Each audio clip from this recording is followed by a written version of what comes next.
برطانوي هند، لاهور، کال 1919 د فروری 28. ناارامه یم. کیسه معلومه ده. غرمه مې هندي شراب وڅښل. ښه نه ول. په زړه مې ترخې اوبه راوښتې. نیم ساعت مې په تشناب کې تیر کړ. بې ګټې و. اخر مې د مېلمستون زړې خدمتګارې راني ته ورغږ کړ. له جارو سره راغله. ګېډې ته مې غبرګ لاسونه نیولي ول. له درد تاوېدم. ډاکټر مې راوغوښت. راني د باندې ولاړه. شېبه وروسته یو کوچنی خیرن بوتل راته ونیو. ویې ویل چې یوناني دوا ده. د نس تاو به دې ښه کړې.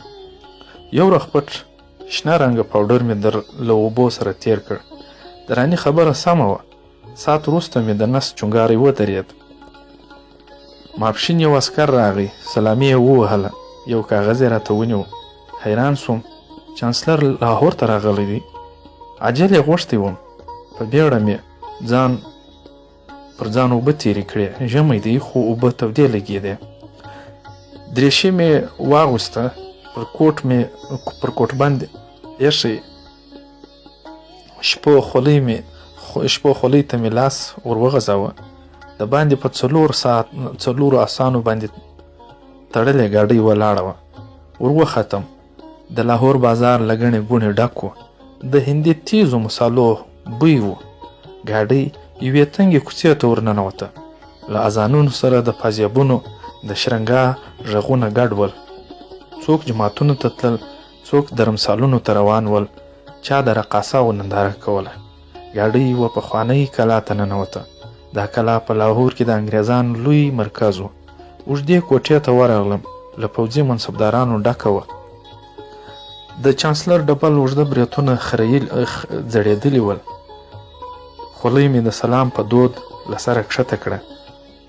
پر اوږده میز پورې جوخته څوکۍ مې راکش کړه. کښېناستم.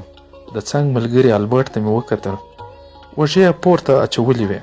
لاهور ته د چانسلر د ناڅاپي راتګ په علت نه پوهېدی. چانسلر په برطانوي هند کې د سر سړی و. ما ډېرې ناستې ورسره کړې وې. خو تر دې دمه مې دومره ناارامه نه و لیدلی. ما یې لاسونو ته وکتل. پنډې سرې ګوتې یې لړزېدلې. چانسلر ودرېد. غاړه یې صفا کړه. ویې ویل د افغانستان له حالاتو خبر یاست؟ ټول غلي ول. البرټ ودرېدی. ول هو صاحبه. پاچا حبیب الله خان یې د لغمان په کلګوش سیمه کې وواژه. بیا غلی سو. چانسلر وویل بس همدومره؟ نه، څه موده مخکې یې زوی امان الله خان پاچاهي اعلان کړه. د امان الله خان په اړه څومره معلومات لرې؟ البرټ بله خبره ونه کړه. چانسلر له تمباکو له پاڼو جوړ پنډ سګرېټ ولګاوه. له خولې لویه خړسکه راووتله. یو دم یې چغه کړه. ایشورام چېرته دی؟ دروازه خلاصه سوه. انګریز پوځي سلامي ووهله. په ځغرده یې وویل صاحب ایشورام همدا اوس راورسېد خو نیغ تشناب ته ولاړل. البرټ ته مې وکتل. لاندنۍ شونډه یې په غاښونو کې ټینګه نیولې وه. ګېډه یې پورته غورځېده. په مخ کې یې راټولې سوي وینې وپوهولم چې خندا یې په ډېره سخته کابو کړې ده. نورو ته مې وکتل. ټول سنجیده ناست ول. ایشورام راغی خو چانسلر د ساه اخیستلو وخت ورنه کړ. له هغه یې وغوښتل چې خبرې وکړي. ایشورام مې پیژانده.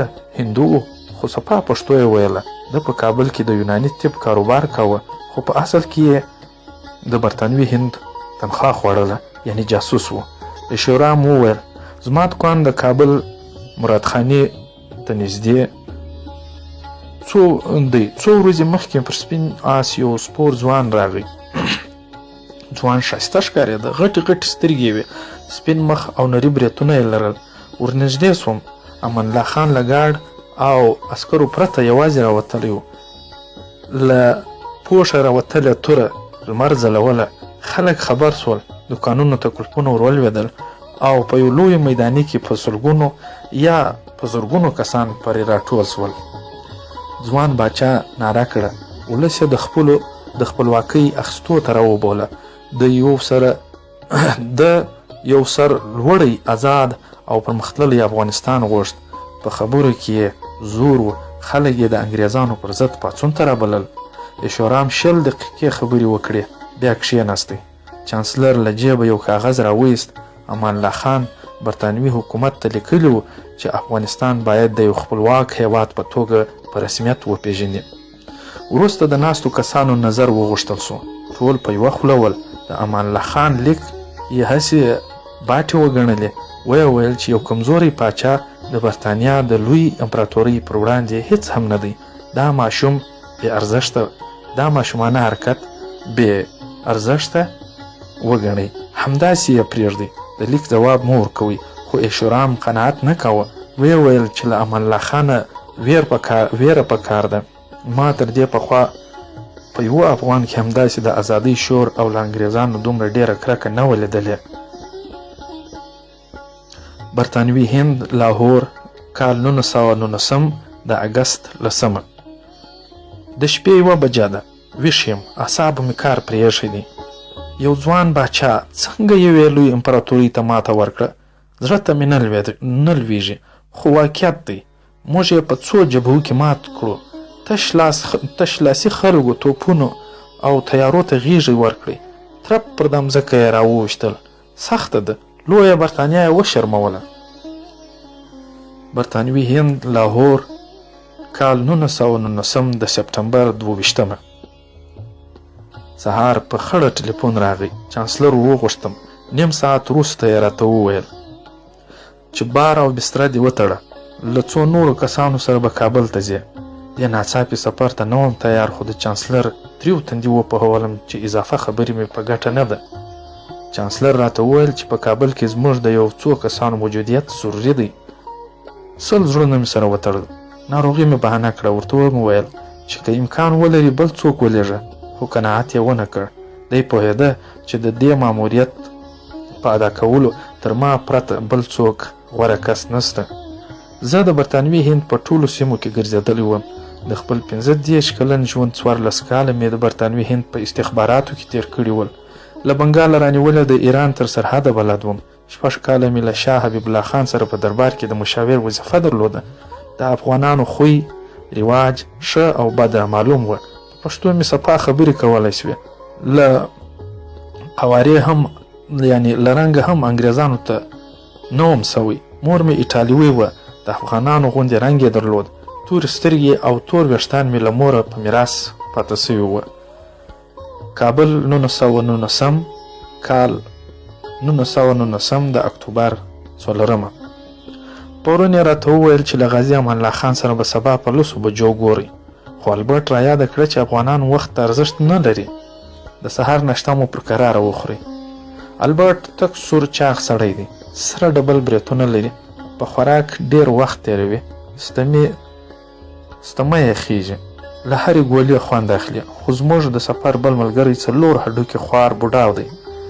که یې د بدن غوښه ترې وتراشي نو په ټول 4 کیلو نه ترې جوړیږي.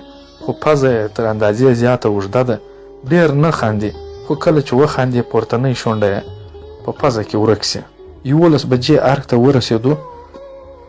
یو په ونه لوړ درېشي کړی ځوان راغی. موږ یو لوی سالون ته رهنمایي کړو. بخښنه یې وغوښته. ویې ویل چې پاچا پر 10 بجو تاسو غوښتي واست، خو تاسو ناوخته راغلي یاست. پاچا له 11 تر 12 بجو پورې له ځینو قومي مشرانو سره ګوري. ځوان غلی سو. ویې ویل پاچا ماپښین له لمانځه وروسته بله غونډه لري، خو زه به احوال درته راوړم. شاید د ډوډۍ پر وخت مو ور وغواړي. ځوان له سالونه ووت. البرټ وویل له ساده سړي سره نه یو مخامخ. حیرانې سترګې مې ور واړولې. البرټ وویل په ایشیایي هیوادونو کې مې ډېر باچاهان لیدلي دي، خو دا سړی یعنی امان الله خان لومړنی باچا دی چې وخت ارزښت ورکوي. یو خدمتګار له شیدو ډک لاسونه او کلچې راته راوړې. له کړکۍ مې د باندې وکتل. د ارګ لوړ ډبرین دیوالونه پاک ول. یوه بوډا له نري سړک څخه د ونو ژړې پاڼې جارو کولې. ارګ مې پخوا هم لیدلی و خو دومره پاک نه ښکارېده. د باندې ووتم. سوړ باد لګېده. په چمن کې د ګچو سپینې لیکې تېرې سوي وې. پورته مې وکتل. د شیر دروازې د غره پر څوکو د واورې نری پیروی پروت و. سګریټ مې ولګاوه.